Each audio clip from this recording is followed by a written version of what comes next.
Hello, and welcome to the Culture Kit with Jenny and Samir, where we help you create a work culture that actually works. Whether you're in the C-suite or just starting out, an effective workplace culture is essential to achieving your organization's goals. I'm Jenny Chapman, a professor and dean at UC Berkeley's Haas School of Business. And I'm Samir Shrivastava, also a professor at the Haas School. Together, we founded the Berkeley Center for Workplace Culture and Innovation. If you're like us, you spend most of your waking life at work, and some of the rest of the time thinking about work. And that's why mental health and wellness are so important to our conversations about workplace culture. Luckily, we're in an era where there's increasing recognition of that.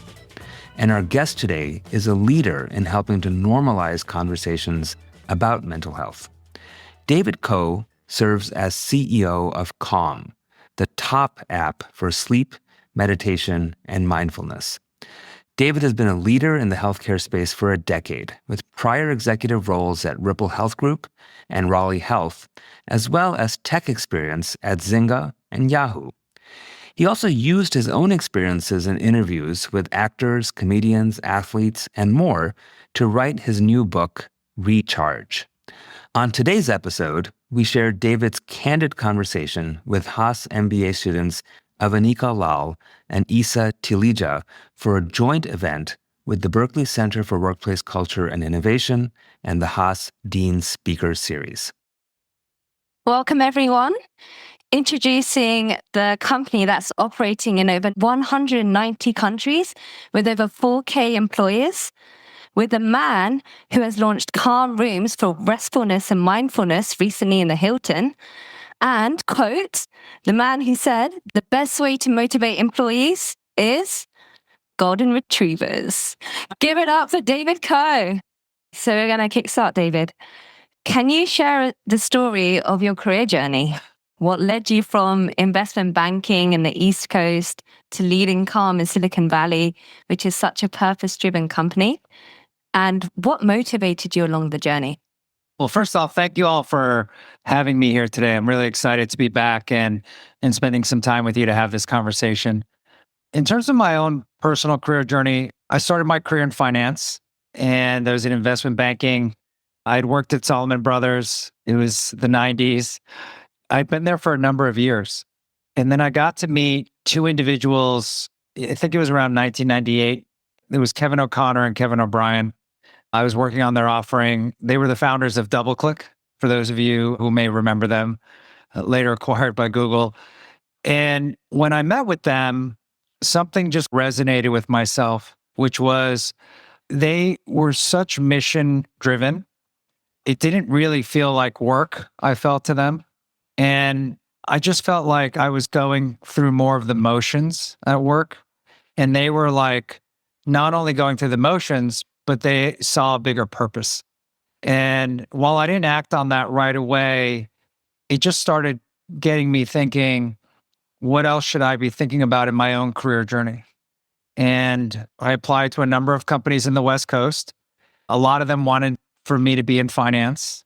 And one company took a shot and said I could kind of do product. And that was Yahoo.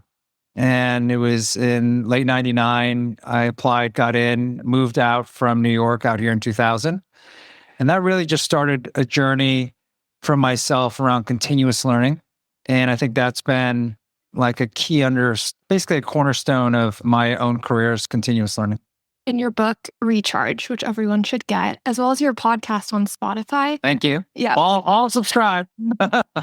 You share about your lived experience as a Korean immigrant. That really resonated with me as a Nepali first-gen immigrant. How has your upbringing and your community shaped your career choices, how you show up as a leader, and who you are today?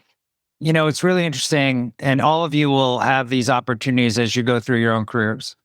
I went and spent 10 years at Yahoo. And in that 10 years, I thought that was just some of the best learnings I could have ever had. And I got to work many different jobs and work in different parts of the world. I took a leap of faith in 2010 to go to Zynga when everyone was like, why go to a company like a gaming company from where you are in a media company? And in that gaming company, I really learned about data. And what was really interesting was going from managing a user base of 800 million people a month to 100 million people a day. So 100 million people a day were playing games for 5 minutes a day. And I thought that was a catalyst for understanding data, user behavior, and engagement. But there was someone in 2010 that really changed the arc of my career, and his name was Jack Rowe. And that individual was the former CEO of Aetna. And he asked that question, how many people play games? But he asked the more important question, which was, if you could just change and engage 100,000 people in healthcare, you could change healthcare. And I'll finish that sentence with you later, but that really sat with me and moved my career more to healthcare going forward. I tell you that because people sometimes stay very linear in their careers. They'll say, I'm just going to stay in finance for the next 20 years, or I'll stay in this arc. But the reality is you have a lot of choices. And I think for most of you along your own journeys, you'll realize that it will zig and zag along the way. And you will question at times, is this the right job for me in the long term? I found real purpose in healthcare. I think with my own parents and growing up as an immigrant, what I would tell you is my parents just worked all the time. They made a lot of sacrifices. But one thing my parents didn't do with me was talk about mental health. On a personal note, I had my first panic attack when I was 14 years old. My mom, who I love, gives me great advice, didn't give me the best advice then, where she was like, just power through this moment. Because she didn't really understand what was happening either. She didn't have command of the language. She didn't understand. And I would have these things repeatedly when I was under a lot of stress. It took until I was much older, till I understood what was happening to even talk about it. Today, I think one of the things I do very differently is I have two daughters who are 17 and 14. I've had conversations about their mental health since a very early age because I wanted to normalize the conversation and have it in our home. It just, for me, and working at Calm gives me a lot of pride that I get to work at a company where they actually use the products that I build. And I couldn't always say that in the past. Can you think of a specific turning point in your career that made you realize, you want to be in this space and that shaped you as a leader? Yeah, I mean, going just back to healthcare, what I would tell you is these are hard decisions that you'll make in your career. And when I wanted to go over into healthcare, a lot of people were saying, don't go into healthcare, stay in gaming. Or when I was trying to get funding for a company I had built, I went up and down Sand Hill Road, and we had just taken a company public, and it had gone public for $10 billion. It was the second largest IPO after Google. So I thought fundraising was going to be quite easy, right? We would just go up and down this road. People would throw money at us. And it was actually quite the opposite. People were like, if you build WhatsApp, we'll give you money. I was like, if I was going to build WhatsApp, I wouldn't need you, right? But when I told them I wanted to go into healthcare, nobody thought that was a good idea. And so I was almost shut down in every place I turned, saying, healthcare is too hard. Trying to work with payers and providers are really hard. Stick with direct to consumer. That will be an easier path. But at some point, I will tell you, it didn't really fit my why of the things I felt that were important. It didn't fit like where I wanted to go from a personal perspective. It didn't fit where I wanted to make change happen. And so I thought healthcare would be a place where if we were to take all of our insights that we've learned here over the last 10, 15 years and bring that into healthcare, we could transform healthcare. And that is something I still believe in deeply today. When you reflect on your career and going back to your investment banking days, like as a first-year associate till now, how would you say the conversation around mental health in the workplace and in general has evolved? You talked a little bit in the green room about COVID as well. And what sort of challenges and opportunities do you see ahead? Yeah, that's a great question. When I was in banking and I started as an analyst, we never had the conversation, right? There was no conversation around mental health in the workplace. It's actually one of the inspirations behind the book in front of you and that I hope you get a chance to read. That book was written because I would go out and have conversations with lots of individuals, lots of leaders that are out here in the Valley. And I think mental health, the conversation around mental health is the most approachable it's ever been here in the US. It's not approachable in all parts of the world, but here in the US, it's definitely the most approachable it's ever been. But it's a funny thing, and it's ironic, but for most people, once you get to work, though, we don't talk about it. We don't talk about mental health in the workplace. And it's not like mental health knows that you're at work, right? It's like, it doesn't know that it's like the TV show Severance, like once you get to work, we're not going to talk about our mental health. It's not how life works, right? But that conversation is so hard. How do you bring up a conversation around mental health at work? And so part of the reason why this book was written, and again, with all proceeds going to NAMI, the National Alliance of Mental Illness, it was because I wanted to make it easier about how to have a conversation at work. So I equated having the conversation with a phone battery. So think about like you go up to someone and say, how's your battery? It's a lot easier than saying, how's your mental health? And so we talk more about it from a phone battery perspective. And it opened the aperture for many individuals that have come back to me and said, hey, it's made it a lot easier to talk about it. So it's easy to talk to someone and say, how's your battery? We all know it. I've had this own conversation with my kids. If I ask my own children, how you doing? They're like, fine, go away. If I ask them, how's your battery? They give me a number. They're like, I'm at 70%. It starts a dialogue. And part of this is starting a conversation and a dialogue. Do you know most people at work are over like 60, 70, 80% happier when they have one friend? One friend at work makes all the difference. If one friend at work can have a conversation with you about how's your battery and can really talk to you and understand you, you're so much happier at work. Work is hard enough, right? So again, I think for myself, we didn't have these conversations. I'm glad we're having them today. And I hope all of you will keep that conversation going in the future. Nice. So bringing it back to recharge as well, can you share a conversation or a story from your recharge interviews that particularly stuck with you?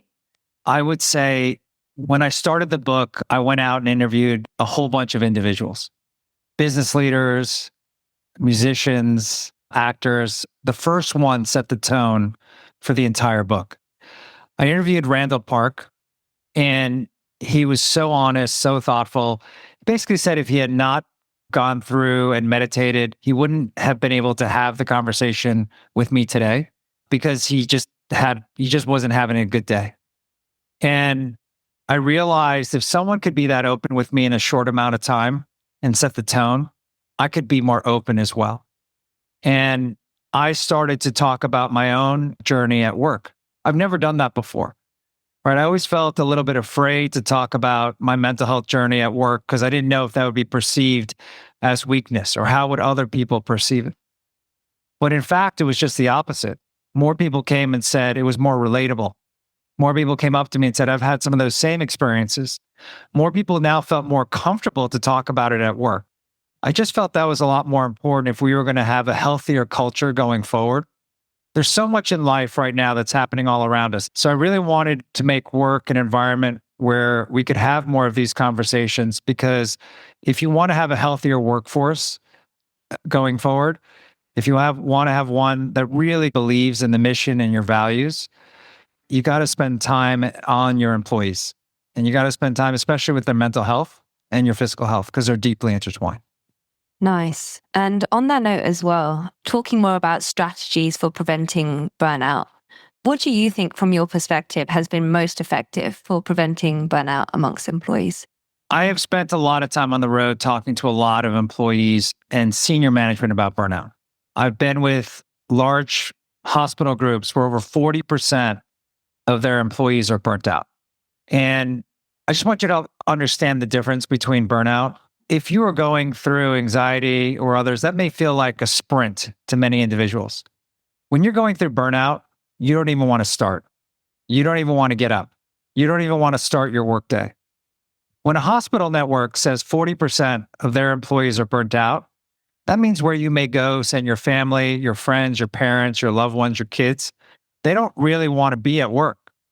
For me, that was a real wake-up call.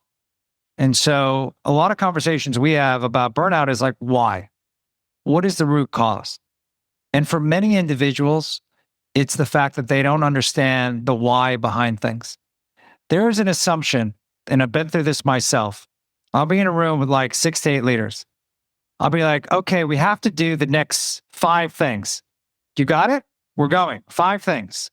Everyone leaves the room. Everyone tells their employees what they thought those 5 things were. It's different. It's like the telephone game. And nobody explains the why. And more importantly, nobody takes anything away. So to the employee that's farther down the line, it feels like stacking. And I think stacking is something that is the root cause of a lot of burnout today in companies, because it just feels never ending. If you don't explain the why and take the time, and you just keep stacking one thing after the other. So I make a very conscious decision, and this doesn't always happen, so I don't want to be hypocritical here, but when I spend time and I'm like, hey, I'd like you to do 2 or 3 things, I really try to think about the one thing you should stop doing. So is there something that we shouldn't do for you to do these 2 or 3 things? It doesn't always turn out that way, but it's a much more thoughtful conversation than just saying, do 3, and then here's 3 more, here's 3 more. And then before you know it, you're doing 15 things, right? And that's a big cause for burnout today. Yeah, no, thank you. So as you know, the number 1 health and meditation app, you guys have definitely set the standard for mindfulness, sleep, and mental well-being. So this is a 2-part question. Looking ahead, how do you see Calm continuing to innovate to sustain its leadership as the industry evolves? And secondly, in your view, what will define success and differentiation in the future of wellness? That's a great question. A lot of people will come and say like, oh my God, you've reached 180 million downloads. You're in 190 countries. Honestly, I feel like we're just getting started. And the reason I say that is because half our users today come to us because they can't sleep. How many of you in this room can't sleep at night? Okay, it's like half. I mean, when you go out there, everyone needs to sleep eventually, right? And if you look at how big the population is from a global perspective, and you think about out of those 8 billion people, how many of them don't sleep at night or suffer from anxiety or physical ailments, you realize that's a lot of people. Fact of the matter is, we have just touched the surface. I think the thing we've really built is trust. So when folks ask me like, what have you done? I tell them we've built trust. And that's really hard to do. And there's like 2.4 million apps in the App Store. How do you know what to choose, right? How do you know who to trust? So in the beginning, for me, what I'm most proud of is we've built trust with our members. And for people who don't know us, a lot of them do go, oh yeah, I know your product. I've heard about it. It's done something for someone else.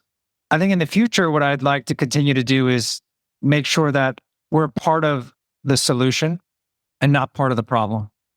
I'll bring this back to my own kids. I don't, if my kids see this one day, they'll be like, stop talking about us so much. But there have been times where I've been with them and look, you're all going to use lots of apps, but there are apps for them, especially teenage girls, that don't make them feel good about themselves, but they feel they have to use them. That's where their friends are at. And look, we know who they are.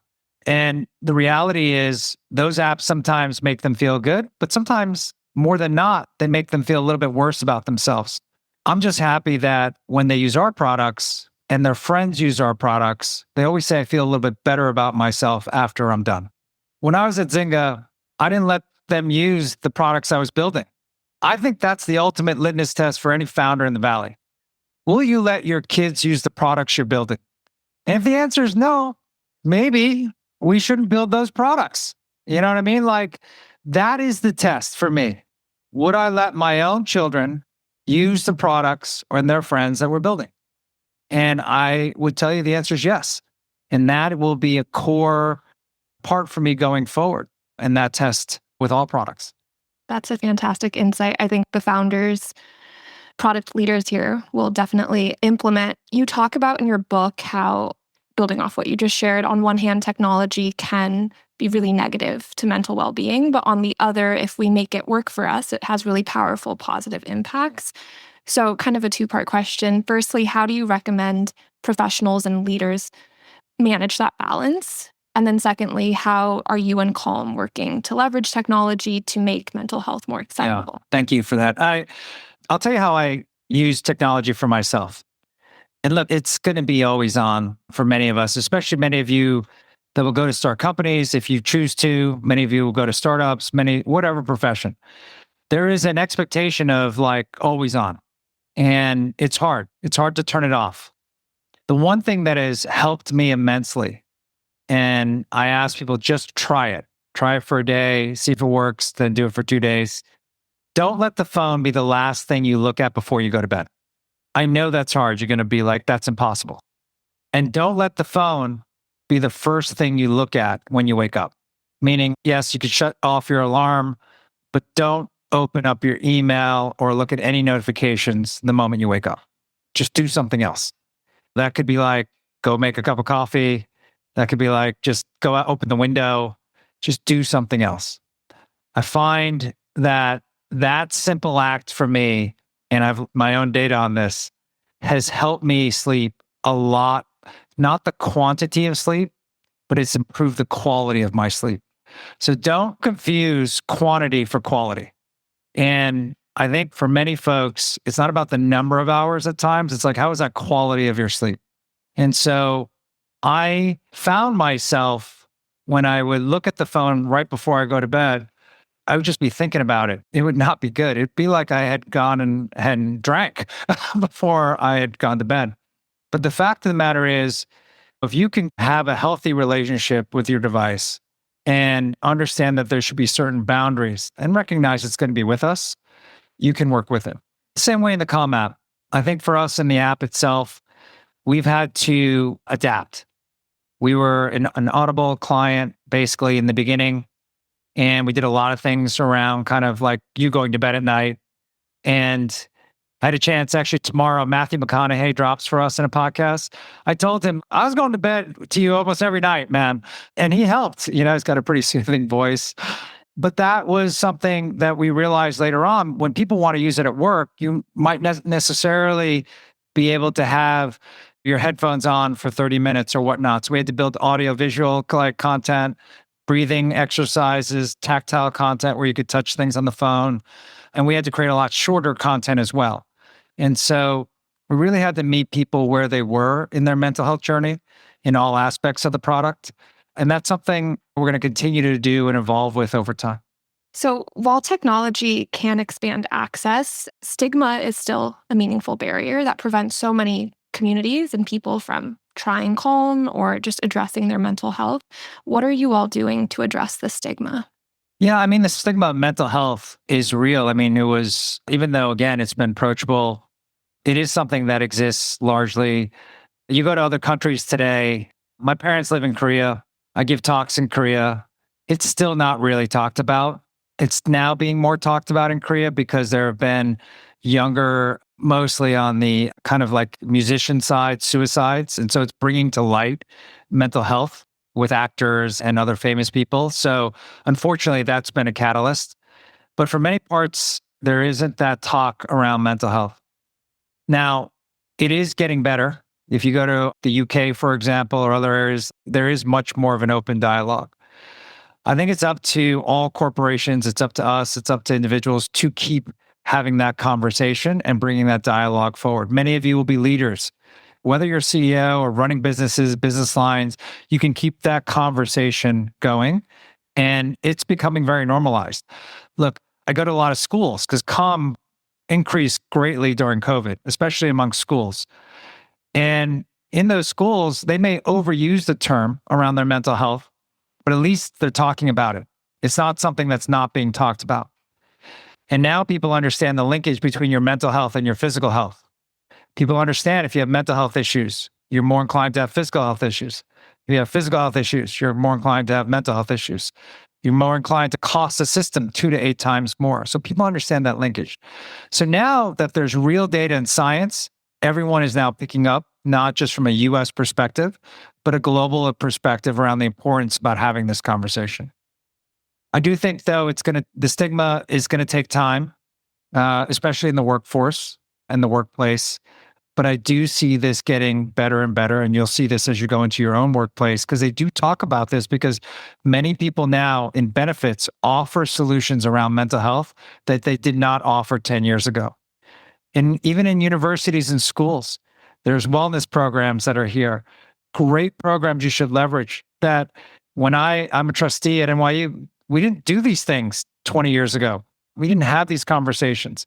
So schools now are really leaning in to this. And I think it's really important that they continue to do so, like what's happening here at Berkeley. I'm sure almost every student in this room would tell you that life as an MBA student is beyond chaotic. And, they don't feel like they have time to implement even small practices like meditation, mindfulness. What would your advice be for how to integrate these small, meaningful practices into such a busy life? It's the same thing I tell other CEOs. You have to prioritize it. There's always a reason. We were actually talking about this earlier. Sometimes CEOs will say, we have no budget. Like, that's not true. You have budget. You just choose not to prioritize it. And then you'll question why employees are taking sick days or there's absenteeism. It's costing the world, the World Economic Forum said there's trillions of dollars in workforce productivity lost to mental health issues. You're not prioritizing it. I think for each and every one of you out there, it's not about a 20-minute meditation. We've got things that go as short as 30 seconds. 30 seconds. Can you prioritize 30 seconds of breathing? I do. When I'm in the office and there are times where I feel I can't be present, I will prioritize and take a break to recharge for myself. And that is, I'll look out the window. I do 3 W's. I'll look out the window. I'll get up and take a walk, or I'll grab a glass of water because I forgot to hydrate.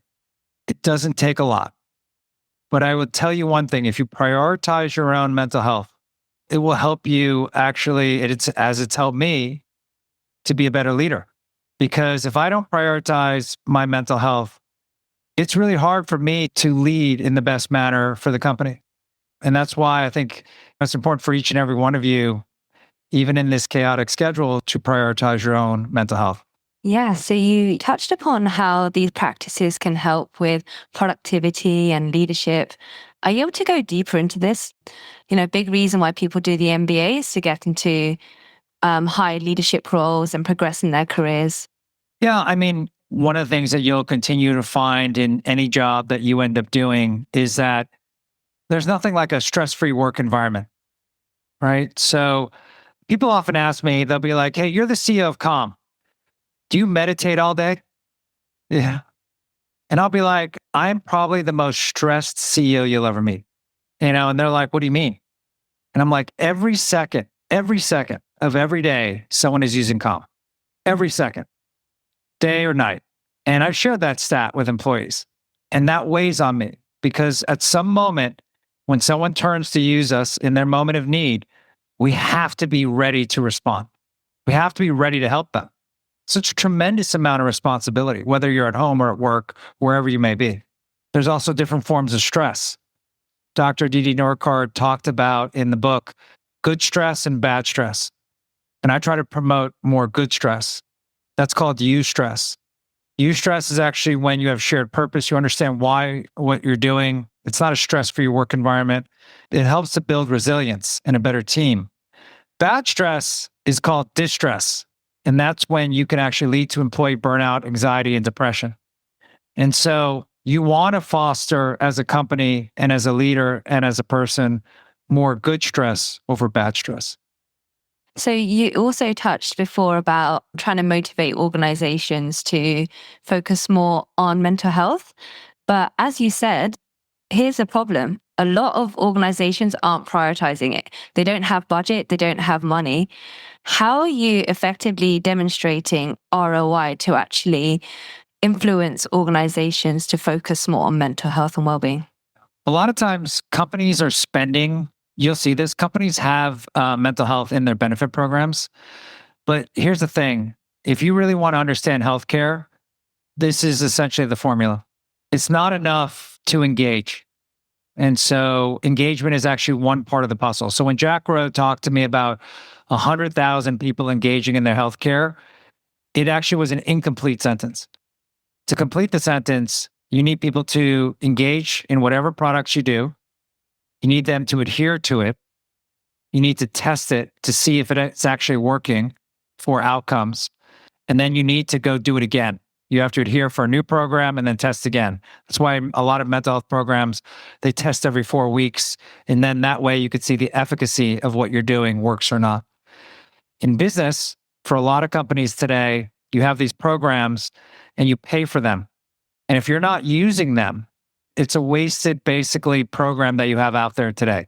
So again, for a lot of programs that are out there, it's not about the quantity, it's about the quality of these programs and getting people to use them on all those steps that I just mentioned.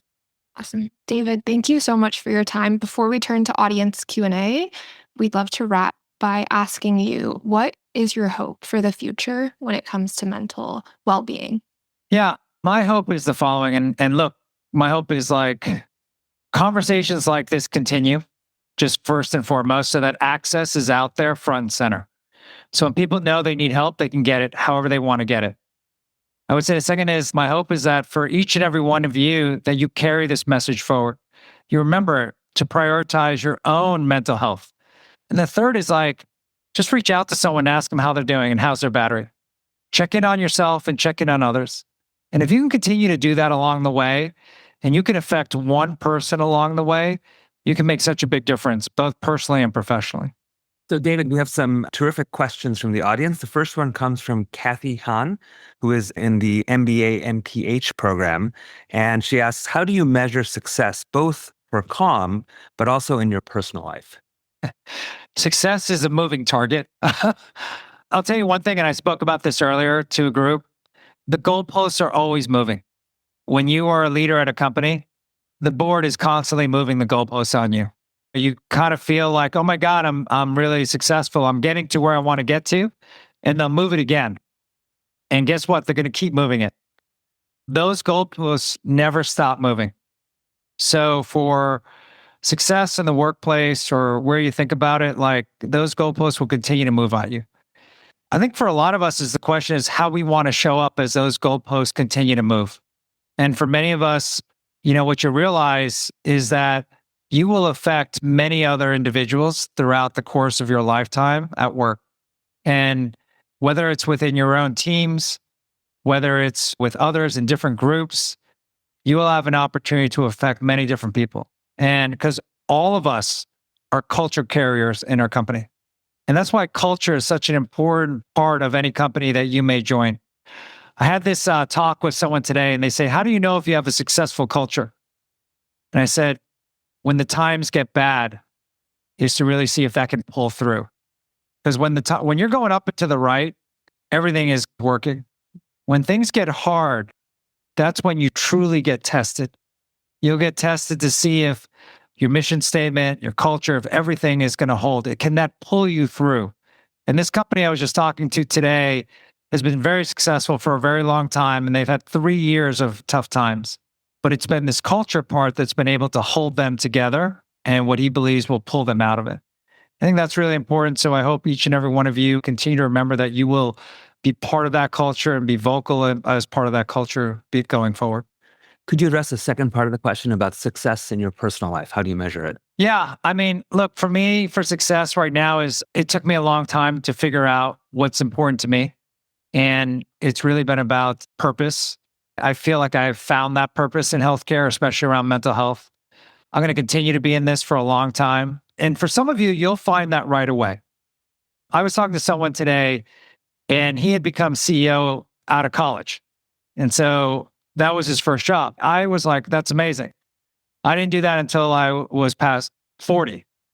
And I was like, you skipped steps in my mind. But I think a lot of now what I've seen with a lot of entrepreneurs, you skip steps along the way.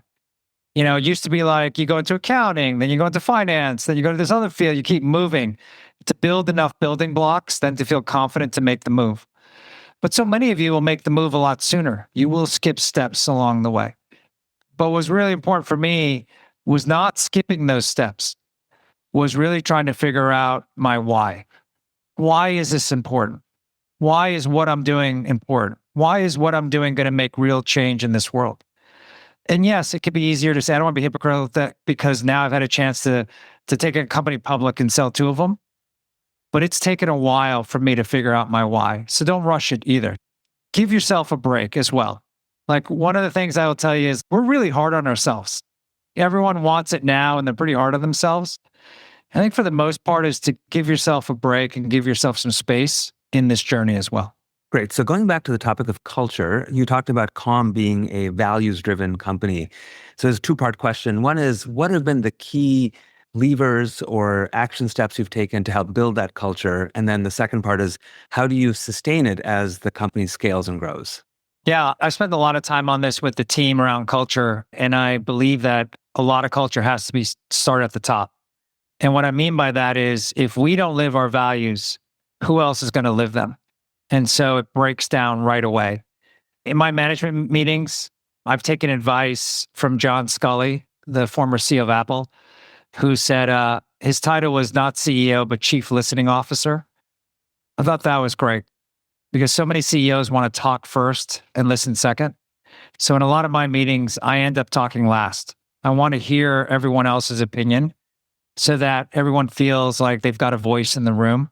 So it's not about saying we must do this or we have to go do these 5 priorities. It's about listening to the thoughts of people's room. So just to really foster open communication and dialogue. So I think a core part of our culture sits around that. And if you ever find yourselves as leaders, it's okay every once in a while to pull the card where you're like, I'm the boss. But the reality is you don't want to pull that card too often. You want your employees to challenge. You want your employees to come with ideas. You want to foster a culture of innovation. That's only going to happen if you have many different thoughts in the room. That's only going to happen if you have many people comfortable speaking out. And that's not always the case. And so I think for myself, that's been a very important part of our own culture. Great. Next question comes from Rami Aleshkin, who's in our full-time MBA program. And I think this question builds on the prompt you had earlier about, what's your charge level? And it's a great conversation starter on mental health. But the question here is there's some sectors like banking, Sure. consulting, VC, where it may be harder to pose that type of question. So how do you open that dialogue in that type of environment? Yeah. So I've spoken at a bunch of banks, so it's there. And, I was an analyst myself. I actually told my kids this story. I said, I used to sleep underneath my desk in the office. I had a pillow. I think back how disgusting that is, I don't know if I washed that pillow. But it was part of this culture, this hard charging culture. I was probably the most unhealthy I was back then. I would smoke in the stairwell. I would overeat at night. I was way heavier. I was really unhealthy. And I was in a really fragile mental state of mind. I speak up about this now with other analysts to talk to them about how to manage that and to make sure that it's more balanced for them going forward. Because it wasn't sustainable. Eventually, you're going to crash. And I did as well. And I think for many young adults that are out there today where, yes, there's fewer jobs coming, the pressures of the job to do more, it's going to be even more important now than it ever was to take care of your mental health.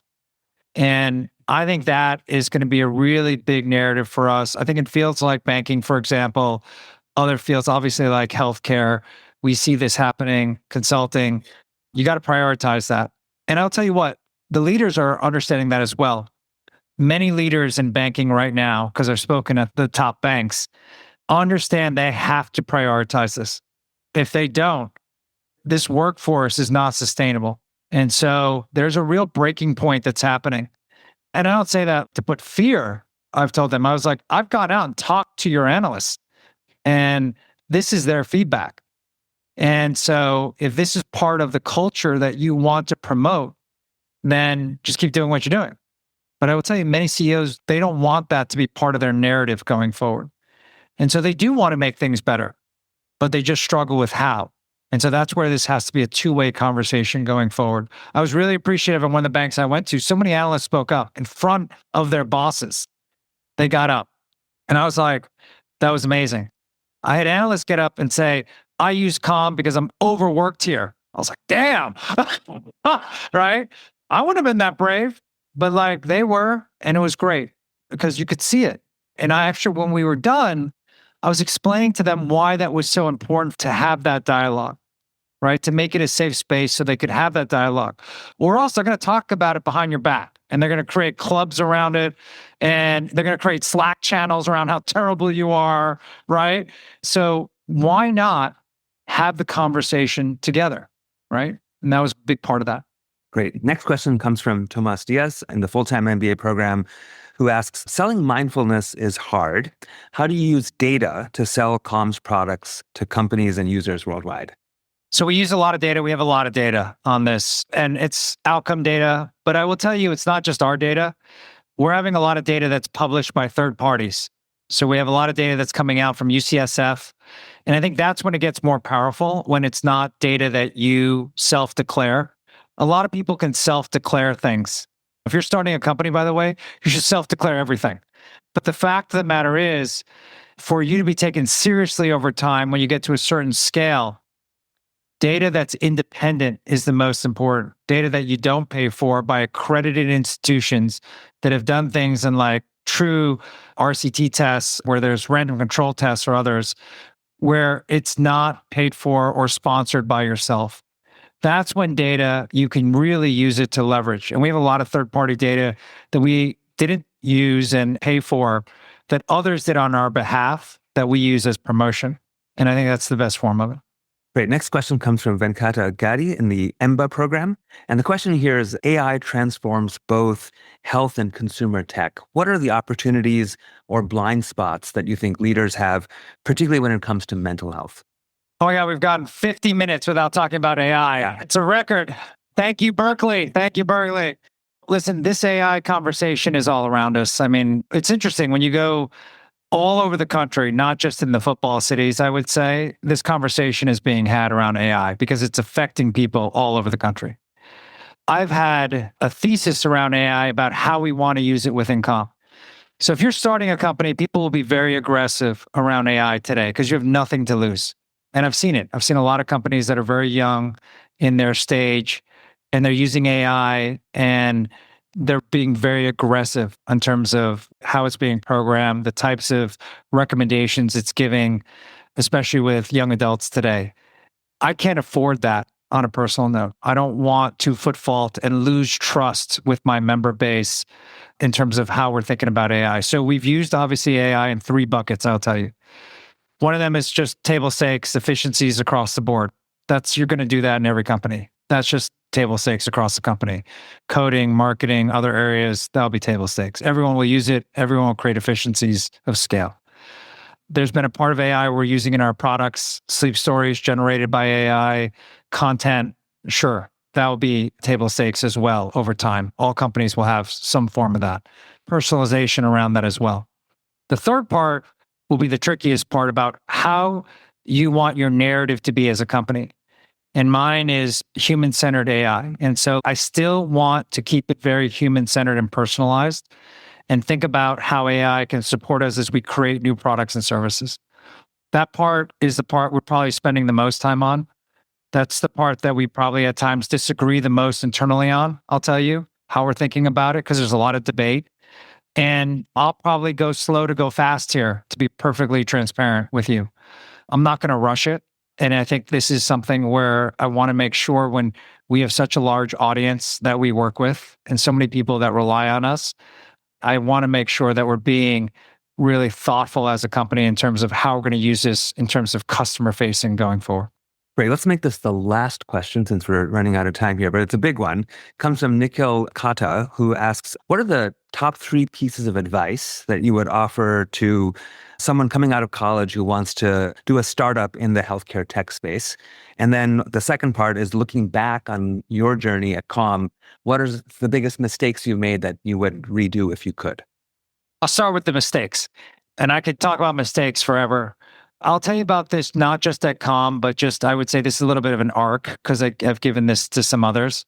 I felt when I first started managing, whether it was one individual, hundreds or thousands, I always felt like I needed to make sure I was heard and sometimes lead from authority. And I didn't get the best out of the people around me because at some point they were like, oh, he's just going to do what he wants to do. So I'm just going to wait for him to tell me what to do. And I felt that I became the most, I would say, efficient and got the best out of employees when they felt they had a voice, and we would be more of a team. It wasn't it was more of a team.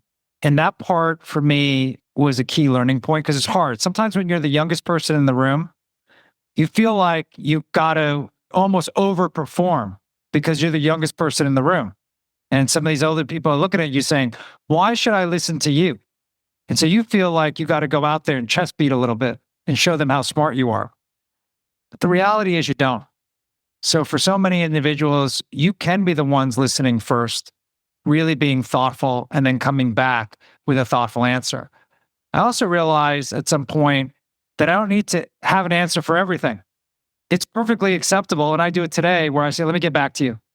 I don't have an answer. And they're like, you don't have an answer? I'm like, no, I don't have an answer. And I actually feel better about myself when I feel like I don't have to answer everything in the room. And it's made it so that people are like, okay, you can come back with an answer. Just be thoughtful on that. And the last is, and this is hard, is to at times celebrate failure. Not repeated failure, but there's a lot of companies that are like, you can't fail because we're just going to let go everyone who fails and operate out of fear. I don't think that sustains. And so I do think that you have to, and I've made this mistake, you have to make sure that people are okay with taking risk and chances, which I do today.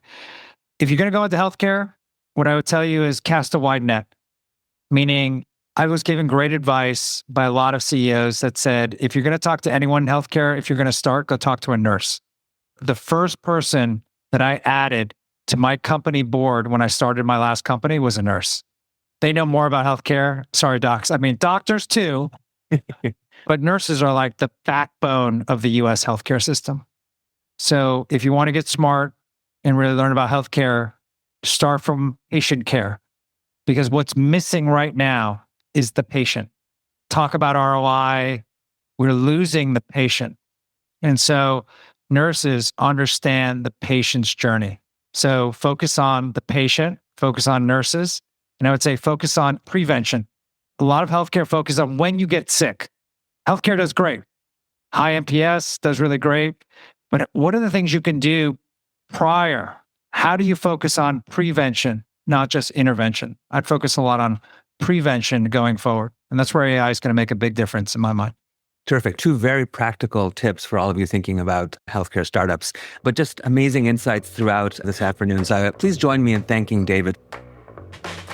Thanks for listening to The Culture Kit with Jenny and Samir.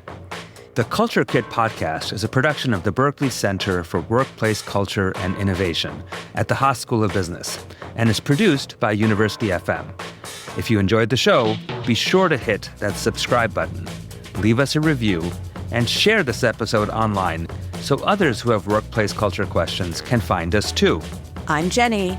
And I'm Samir. We'll be back soon with more tools to help fix your work culture challenges.